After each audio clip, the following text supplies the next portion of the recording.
पूरे इतिहास में ऐसी कई बेहद दिलचस्प सभ्यताएं रही हैं जिनकी वजह से हमारे आज के जीवन को शेप मिला है।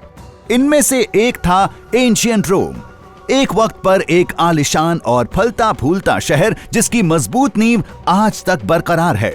लेकिन इसकी इतनी शान के बावजूद एंशिएंट रोम के एक आम नागरिक की जिंदगी मुश्किल और बेरहम हुआ करती थी।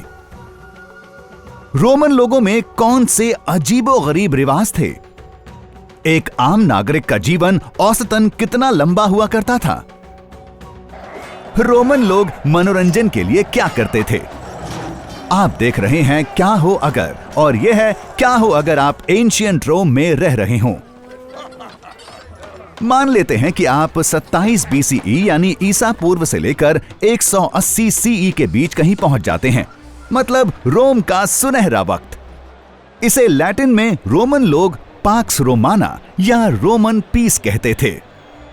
इस युग की शुरुआत तब हुई थी जब ऑगस्टस सत्ता में आए थे, अपने पिता यानी बदनाम जूलियस सीजर के मारे जाने के बाद। ऑगस्टस के सिंहासन संभालने पर रोम में तेजी से डेवलपमेंट का दौर शुरू हुआ। अपने पीक पर यह 10 लाख लोगों का घर हुआ करता था। ये आर्किटेक्चर, कला, मनोरंजन और आर्थिक डेवलपमेंट के लिए वाकई एक सुनहरा वक्त था। यह शांति और खुशहाली का दौर था। अगर आप अमीर होते तो ठीक है, तो मामला क्या है? अगर आप उन 1% लोगों में नहीं हैं जो रोम की 16% दौलत को कंट्रोल करते थे, तो एक नागरिक की जिंदगी काफी मुश्किल होती। सारे रोमन बच्चों में से 50% 10 की उम्र से पहले ही मर जाते थे, और ज्यादातर बड़ों को खुशकिस्मत कहा जाता था अगर वो 50 की उम्र को पार करने जितना लंबा जी सकते। हालांकि चीजें काफी शांति से चला करती थीं, पर लड़ाइयां अब भी होती थीं और सैनिक डिमांड में रहते थे। इस पॉइंट पर रोमन सेनाएं ज्यादातर अपनी मर्जी से आए ऐसे लोगों से बनी हुई थीं जो जिंदगी के बेहतर मौके चाहते थे। ज्यादातर सैनिक सबसे गरीब सोशल क्लास से आते थे और इन्हें एम्पायर यानी राज्य की सीमाओं पर तैनात किया जाता था, जहां सबसे ज्यादा परेशानियों की उम्मीद थी। एक सैनिक के तौर पर आप रिटायर होने के बाद उस जमीन पर सेटल हो सकते थे जहां आपको तैनात किया गया था, और अगर आप तलवार या तीरों के साथ खास तौर से अच्छे होते तो आपको राजा का बचाव करने वाली स्पेशल फोर्स में शामिल होने के लिए चुना जा सकता था, या शायद एक ग्लैडिएटर यानी तलवारबाज के तौर पर ऊंची रैंक्स तक जाने का मौका मिल सकता था। उन्हें सेलिब्रिटीज की तरह ट्रीट किया जाता था, कम से कम उन्हें जो जिंदा बचे रह पाते थे।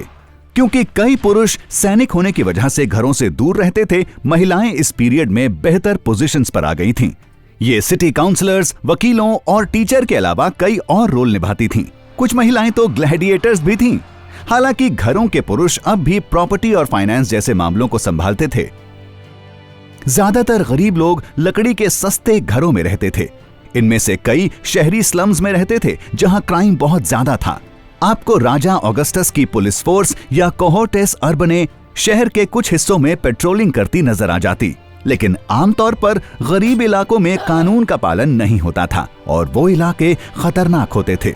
चाहे आप एक सैनिक हो, एक फिलोसोफर या सेनेटर, ज्यादातर रोमन लोग एक ही तरह का खाना खाते थे जिसमें ब्रेड, चीज, अंगूर, नट्स, ऑलिव्स और मीट जैसी चीजें शामिल थीं।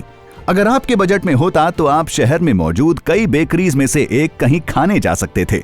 खाने के साथ पीने के लिए आपके पास गाढ़े दूध, वाइन या फ्रूट जूस का भी ऑप्शन होता, तो ये सुनने में बुरा तो नहीं लगता।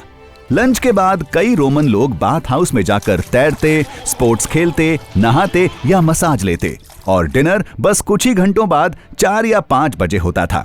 ठीक है, तो कहां साइन करना है इसके लिए? जहां कई रोमन लोगों के पास ये आराम थे, वहीं एक बड़ा हिस्सा अमीर परिवारों के लिए गुलामों या क्लाइंट्स की तरह काम करता था। इस ग्राहक क्लाइंट वाले सिस्टम में लोगों को बेचा जाता था और जबरन हर तरह के काम कराए जाते थे। मुश्किल, छोटा समझे जाने वाले मेहनत भरे कामों से लेकर टीचर, अकाउंटेंट और डॉक्टर्स जैसे अच्छी पढ़ाई वाले कामों तक।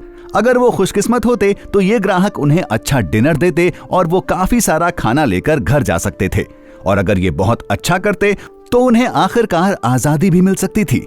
कुछ गरीब लोग इतने मजबूर होते थे कि मुश्किल समय में अपने बच्चों को भी बेच देते थे। मुश्किल हालातों से याद आया, अगर आपको बाथरूम की जरूरत हो तो आप रोम के पब्लिक टॉयलेट्स में जा सकते थे, जहां करीब 10 टॉयलेट सीट्स होती थीं। खुले में, काफी ज्यादा नजदीकी। ये सबसे साफ टॉयलेट्स तो नहीं कही जा सकती थी, और टॉयलेट पेपर की जगह रोमन लोगों के पास एक स्टिक थी जिसके ऊपर एक स्पंज लगा रहता था, जिसे वो एक दूसरे के साथ शेयर करते थे। छी, मेरे लिए मेरी जेट वाली टॉयलेट सीट ही ठीक है।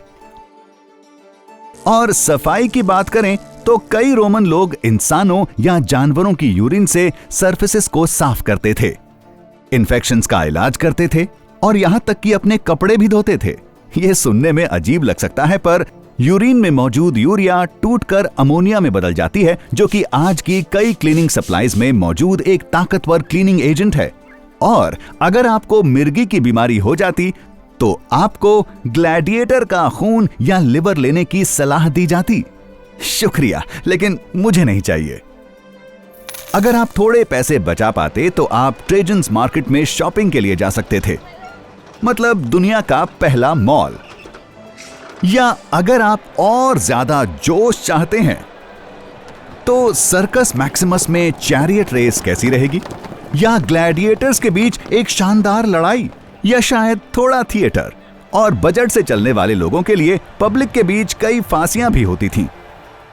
लेकिन अगर आपको इतिहास में दिलचस्पी है तो क्या आपने कभी यह सोचा है कि एंशिएंट इजिप्ट में रहना कैसा होगा? जानने के लिए देखते रहें क्या हो अगर।